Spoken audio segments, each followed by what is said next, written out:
Hello दोस्तों, स्वागत है आपका अपने YouTube channel star Navodaya classes में।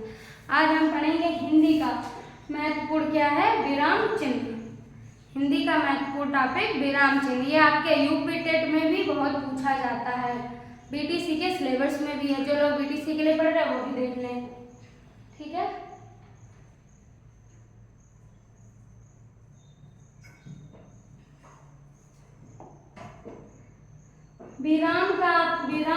विराम का अर्थ होता है आपका रुकना या ठहरना, ठीक है। वाक्य को लिखते अथवा बोलते समय बीच में कहीं थोड़ा बहुत रुकना पड़ता है, जिससे भाषा स्पष्ट अर्थवान है। मतलब कि उसमें हमें समझ में आएगा कि हाँ, इसका कोई अर्थ है, भावपूर्ण हो जाती है। लिखित भाषा में इस ठहराव को दिखाने के लिए कुछ विशेष प्रकार के चिन्हों का प्रयोग करते हैं। इसे ही विराम चिन्ह हम कहते हैं, ठीक है। विराम चिन्ह कहा जाता है।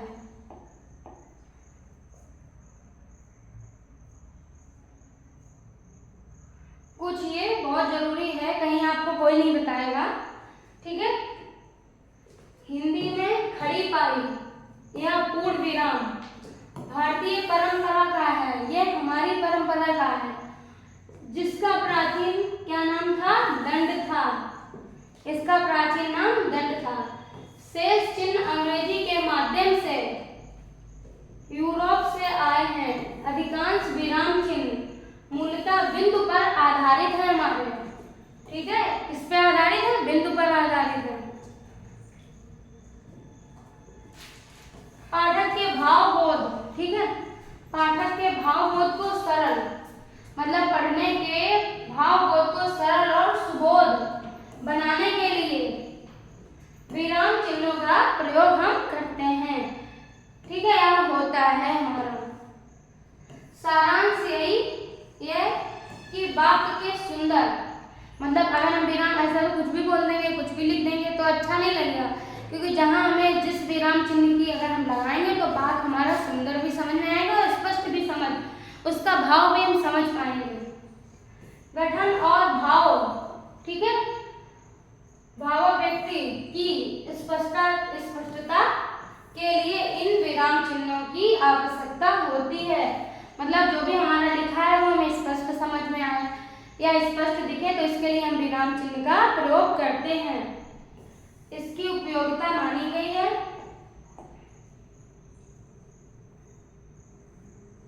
ठीक। अब हमारे हिंदी में प्रचलित विराम चिन्ह, हिंदी में प्रचलित हमारे जो है प्रमुख विराम चिन्ह जो हमारे सामने स्क्रीन पर दिए गए हैं। पहला हमारा है अल्प विराम, जिसको इंग्लिश में बोलते हैं कॉमा, ठीक है। ये हो जाएगा जैसे हमने कोई चीज लिखी, कोई वाक्य लिखा, तो कहते नहीं कि थोड़ा बहुत, अभी हम इसको वाक्य के माध्यम से भी आगे देखें। दूसरा है हमारा अर्धविराम, जिसको हम बोलते हैं सेमीकोलन। ये हमारा हो जाएगा एक बिंदी और दूसरा एक छोटा सा कॉमा। फिर तीसरे नंबर का हमारा है पूर्ण विराम। पूर्ण विराम जब हमारा वाक्य पूरा हो जाता है तब लगाते हैं।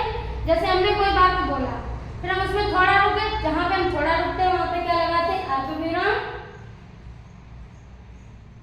जहां पे हम कोई बात करते हैं, जैसे हमने कुछ बोला, तो वहां पे हम लगा देंगे ये जो हमारा अर्धविराम, ठीक, फुल स्टॉप। फिर है हमारा उपविराम, चौथे नंबर का जो हमारा विराम चिन्ह है वो हमारा उपविराम, जिसको हम बोलते हैं कॉलन, ठीक है। ये हमारा हो जाएगा उपविराम। फिर सबसे इंपॉर्टेंट है हमारा विस्मयादि बोधक चिन्ह। विस्मयादि बोधक चिन्ह, ठीक है। फिर हमारा है जहां पे हमें हर्ष, शोक या किसी घटना की जानकारी मिलेगी, वह हमेशा हमारा विस्मयादि बोधक चिन्ह जरूर लगा मिलेगा। फिर हमारा है प्रश्नवाचक चिन्ह, ठीक। प्रश्नवाचक चिन्ह तो आप खुद ही जानते हैं कि जहां हमने प्रश्न किया वही हमारा प्रश्नवाचक चिन्ह मिल गया हमें, ठीक, क्वेश्चन मार्क। फिर कोष्टक, फिर हमारा क्या है 7वें नंबर का कोष्टक, ये हमारे कोष्टक है।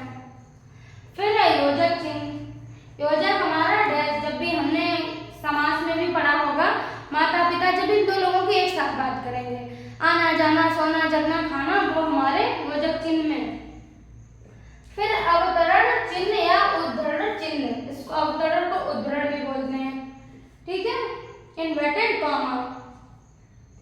फिर आता ये हमारा इन्वर्टेड कॉमा हम कब लगाते हैं, जब भी हम जैसे किसी की परिभाषा लिखते हैं या हमने कोई चीज बात की, जैसे गांधी जी के विषय में लिखा था वैसे नहीं, उनको इन्वर्टेड कॉमा में बंद कर देते हैं। फिर हमारा लाघव चिन्ह, ठीक है, लाघव चिन्ह हमारा डॉक्टर, इंजीनियर, जिसमें हम शॉर्ट भाषा में बात करेंगे, जैसे हमें लिखना है विद्यालय तो हमने क्या कर दिया, हम समझ में, या इंजीनियर लिखना है तो ऐसे हमने इसको बंद कर दिया। फिर हमारा है आदेश चिन्ह, ठीक, आदेश चिन्ह। फिर हमारा हो जाएगा 12 नंबर का है जो रेखांकन चिन्ह, ठीक है, जिसको हम बोलते हैं अंडरलाइन।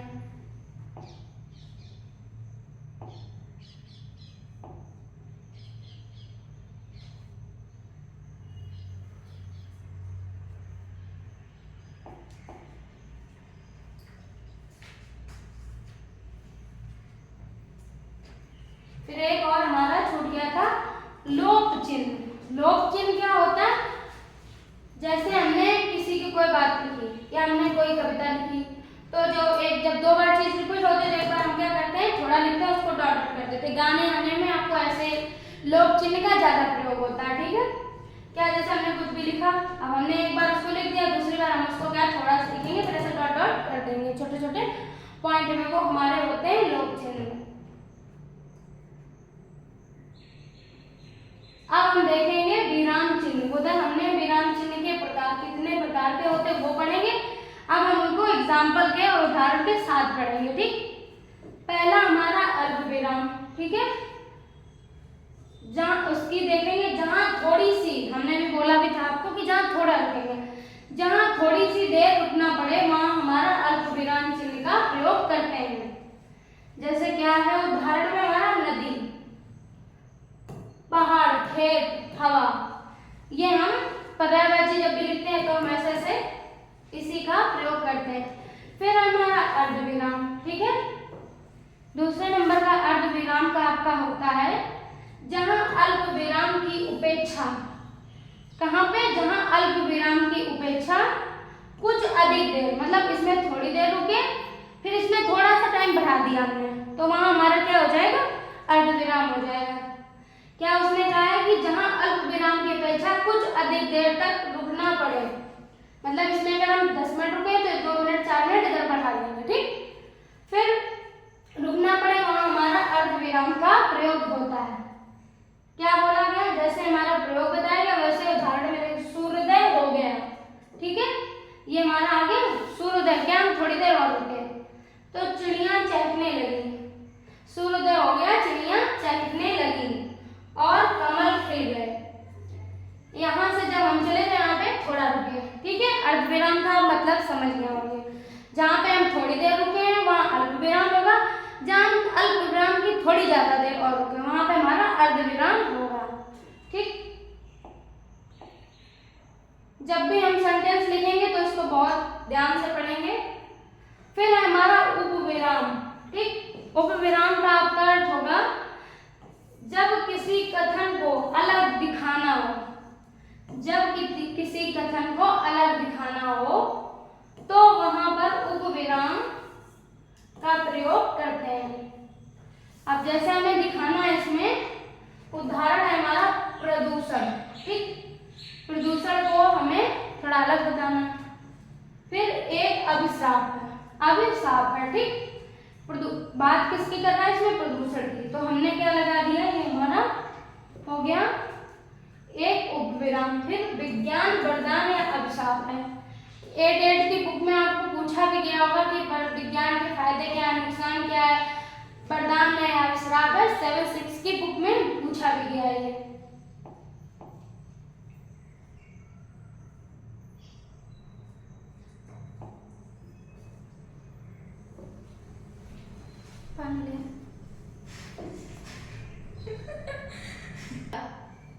ठीक है, फिर हमारा है पूर्ण विराम। पूर्ण विराम मतलब फुल स्टॉप, वाक्य हमारा खत्म हो गया। पहले अर्ध विराम में थोड़ा रुके, अर्ध विराम में उससे ज्यादा रुके, उप विराम में किसी को हमें विशेष दिखाना हो, फिर हमारा पूर्ण विराम मतलब वाक्य हमारा खत्म हो गया। ठीक है, या समाप्त होने पर, देखो वाक्य के समाप्त होने पर पूर्ण विराम चिन्ह का प्रयोग करते हैं। हमने आपको पांचों बता दिया और स्टेप बाय स्टेप भी बताया और अभी एक साथ भी बताया। ठीक, पेड़ से हमें फल प्राप्त होते हैं, वाक्य खत्म हो गया, ये हमारा पूर्ण विराम हो गया। ठीक, फिर प्रश्नवाचक चिन्ह, ये भी बहुत इंपॉर्टेंट है।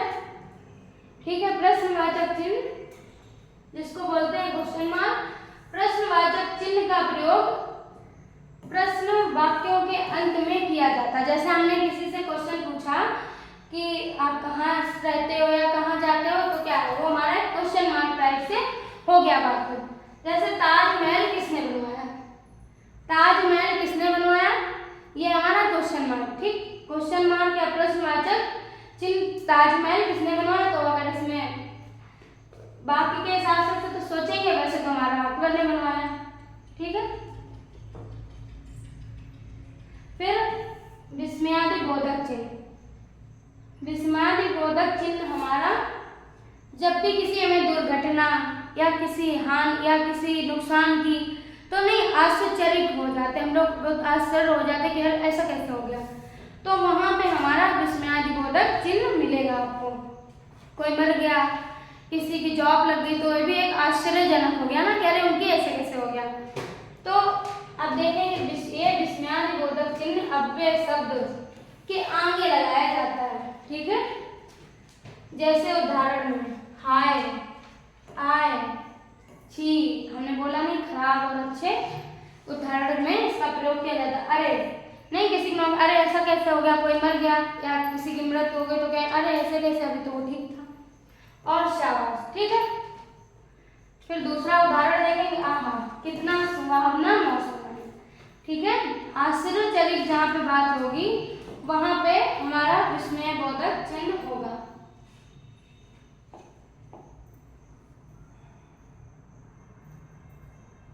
जिसको स्क्रीनशॉट लेना है वो अपना स्क्रीनशॉट ले ले, जिसको वीडियो से पढ़ना है वो अपना वीडियो से पढ़ ले। लेकिन ये बहुत महत्वपूर्ण है, विराम चिन्ह का हमारे हिंदी में बहुत महत्वपूर्ण, क्योंकि हम लिख तो लेते हैं लेकिन हम ये नहीं समझ पाते हैं कि कहाँ पे हमारा विराम चिन्ह लगा है। पानी दे दो तुम। ठीक है, अब आते हैं हम निर्देशक चिन्ह में। ठीक,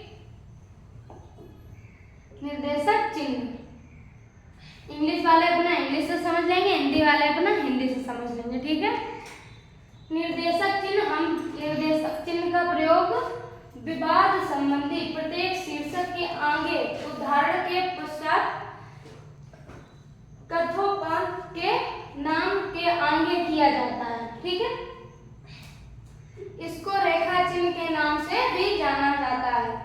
ठीक है, निर्देशक कि हमने किसी से पूछा है या हमने किसी को कोई लेटर, जैसे अब उदाहरण में अध्यापक तुम जा सकते हो। ठीक है, क्या बोला गया कि यहाँ पे ये हमारे निर्देशक का प्रयोग हुआ है। और हाँ, निर्देशक और योजक में योजक चिन्ह हमारा छोटा होता है, निर्देशक हमारा बड़ा होता है। ये नहीं कि कभी पूछा गया तो हमने दोनों एक ही जैसे मान लिए, नहीं, निर्देशक भाई बड़ी हमने किसी को निर्देश दिया, योजक छोटी बात कही तो छोटा वो चिन्ह होता है।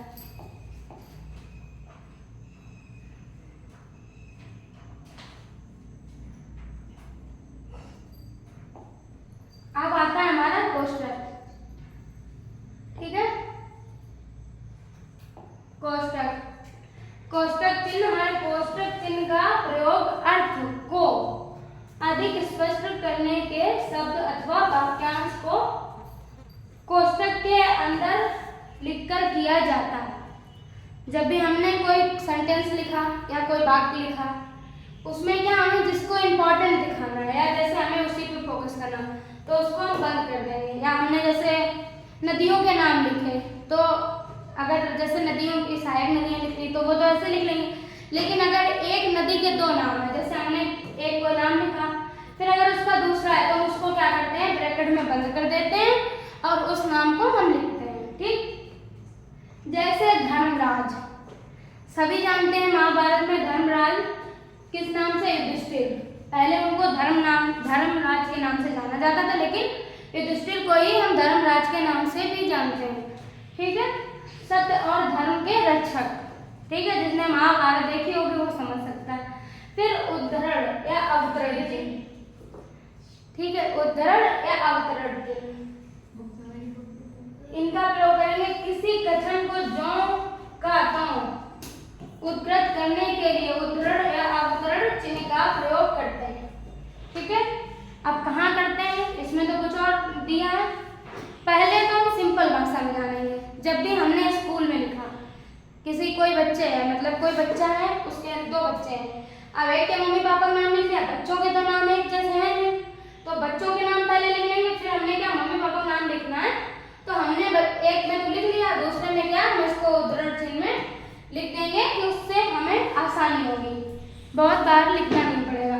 फिर अब देखेंगे महाकवि तुलसीदास ने सत्य कहा है। अब यहाँ पे बात पराधीन सपनेहु सुख नाही। ठीक है, पराधीन सपनेहु सुख नाही क्या है, ये उनकी पंक्ति है, तो इसमें हमने बंद कर दिया। ठीक है, फिर दूसरा उदाहरण है, भारतेंद्र जी ने कहा है हिंदी हिंदू हिंदुस्तान। बात किसकी कर रहा है? हिंदी। ठीक, तो जब भी हम बहुत जरूरी बात करेंगे या किसी को, अभी हमने जैसे अलंकार में भी हम ऐसे लिखते हैं कि जब भी हम किसी एक ही चीज पे बार बार उसी के माध्यम से लिखते हैं, तो हम उसमें उद्धरण या अवतरण चिन्ह लगाते हैं। दोनों ये याद रख लेना कि उद्धरण और अवतरण दोनों एक ही होते हैं। ठीक, जल्दबाजी में हम समझ ही नहीं पाते हैं कि कौन सा उद्धरण और कौन सा ये है, लेकिन मुख्यतः ये दोनों एक ही है सब। फिर है हमारा योजक चिन्ह। ठीक है, योजक चिन्ह का हम जब भी इस्तेमाल करते हैं विलोम शब्द या कुछ वैसे एक ही जैसे लिखने हो, देखते हैं योजक चिन्ह का प्रयोग समस्त पदों के मध्य में किया जाता है। मध्य मतलब बीच में किया जाता है। ठीक है, योजक चिन्ह का हम जब भी प्रयोग करेंगे बीच में लाभ, देखिए उदाहरण में सुख दुख, ये हमारा योजक चिन्ह है। और लाभ हानि। ठीक है, लाभ हानि, दिन रात, यश अपयश, अभी हमने आपको बोला भी था कि विलोम शब्द के उसमें करते हैं। फिर धन तन मन धन। ठीक, ये हमने योजक चिन्ह समझ लिया। अब आते हैं लाघव चिन्ह में। ठीक है, लाघव चिन्ह,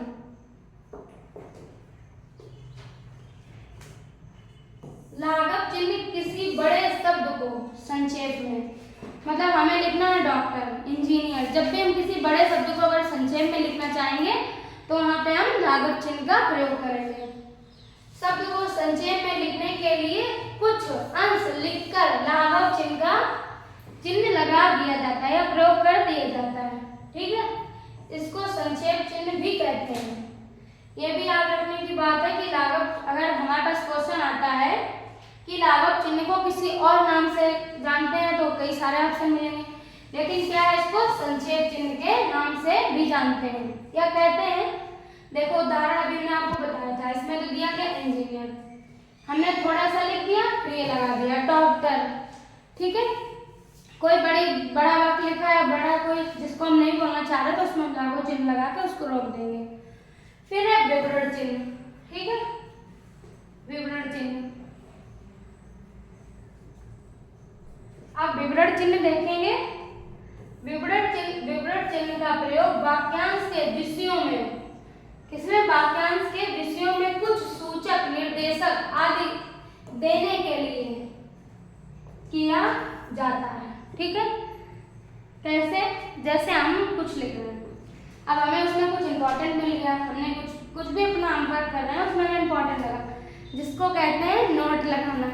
तो अगर हम उसको अगर ऐसे याद रखेंगे तो हम कभी नहीं भूलेंगे। क्या है कि अब उसको हम विस्तार से या बहुत गंभीरता से या इस तरह से लिख रहे हैं बनों के नाम, जैसे हमने किसी के नाम लिखे तो क्या है, नहीं लिखते हैं, बहुत लोग नोट बोलते हैं जो भी है, तो इसको हम इस तरह से समझ, सब्जियों के नाम है बहुत किसी चीज को। फिर विस्मरण चिन्ह या त्रुटिपूरक चिन्ह। ठीक है, विस्मरण चिन्ह या त्रुटिपूरक चिन्ह, इसको कैसे समझेंगे? इसका है कि हमसे घर में कहा गया तुम बाजार जाके सब्जी ले आओ। ठीक है, अब हमने बीच में अपनी कोई चीज मिस कर दी, उसको हम भूल गए। हमसे क्या है कि अगर एग्जाम्पल के तौर पे सोचेंगे तो जैसे हमसे कहा गया ले आओ, हमने लिखने में अगर देखेंगे तो कोई चीज भूल गए। तो अगर हम उस वाक्य को पूरा करना चाह रहे हैं तो उसमें क्या ऐसे कर देंगे और हमारा उसके ऊपर लिख देंगे। इसका पेपर में भी अगर पूछा जाए तो हम विस्मरण चिन्ह या त्रुटिपूरक चिन्ह को ऊपर लिख देंगे, तो ये हो जाएगा कि हमारा वाक्य गलत नहीं है। अगर हम चीज भूल गए तो हमने उसमें त्रुटिपूरक चिन्ह का प्रयोग करके वाक्य को अपना पूरा कर लिया। ठीक है, विस्मरण चिन्ह का प्रयोग लिखते समय किसी शब्द को भूल जाने पर किया जाता है। हमने आपको बताया भी कि जब भी हम कोई बात भूल जाते हैं तो उसको बीच में ऐसे करके ऊपर लिख देते हैं, तो वो हमारा बात तो पूरा माना जाएगा। ये अधिकतर गलतियां होती है, पेपर में हम कोई चीज भूल गए, हमने उसको लिख दिया लेकिन हमें उसका कुछ इंपॉर्टेंट याद आया तो वहां पे हम बीच में ऐसे करके लिख देंगे। अब देखिए उदाहरण, मैं पिताजी के साथ गया। ठीक है, मैं पिताजी के साथ गया। अब यहाँ पे पिताजी के साथ गया। हमें रोजाना अपना कार्य करना चाहिए। यहाँ पे अगर हम लिखना चाहें तो कहते हैं हमें रोजाना अपना कार्य करना चाहिए। ठीक है, अब यहाँ पे हमारा जो मैं पिताजी के साथ बाजार गया, पहले हम कुछ भी लिख लेंगे, स्कूल गया, बाजार गया। ठीक है, यहाँ पे हम लिख लेंगे, वाक्य को पूरा करेंगे, बाजार गया, ये हमारा पूरा हो गया। ठीक, फिर है हमें रोजाना अपना कार्य छूट गया हमारा, अब क्या है करना चाहिए, ये हम इसका प्रयोग किया करना चाहिए। तो इससे आप समझ लेंगे विस्मरण चिन्ह या त्रुटिपूरक चिन्ह। ठीक है,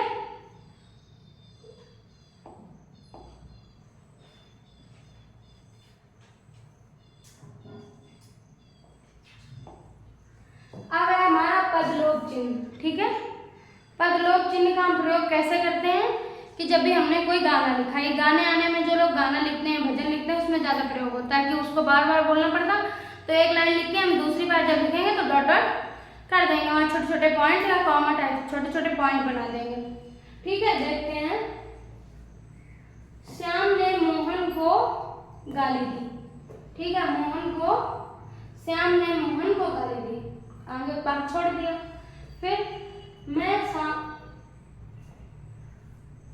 ये है मैं सामान उठा दूंगा पर, अब यहाँ पे हमने छोड़ दिया, आगे हमने कुछ भी लिख लिया अपना। ठीक है, फिर यदि विराम चिन्ह का प्रयोग किया जाए तो अर्थ का अनर्थ हो जाता है।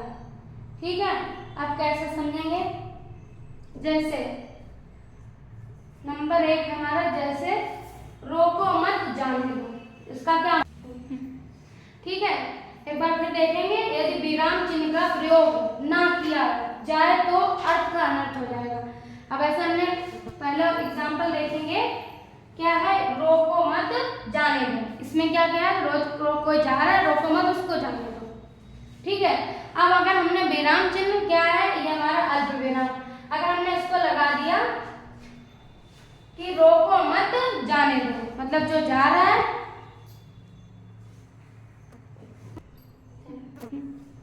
ठीक है, पहला हमारा दिया है रोको मत जाने दो, मतलब उसको विराम चिन्ह नहीं लगा है तो मतलब जाने दो। ठीक है, फिर दूसरा हमारा रोको मत जाने दो, मतलब उसको रोक लो, इसलिए फिर दूसरा हमारा रोको मत उसको जाने दो, सीधा कह दिया कि जा रहा है उसको जाने दो। ठीक है,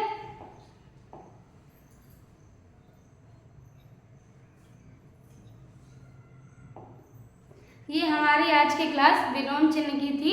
प्लीज़ हमारे चैनल को लाइक करें, सब्सक्राइब करें और पूरा जरूर देखें।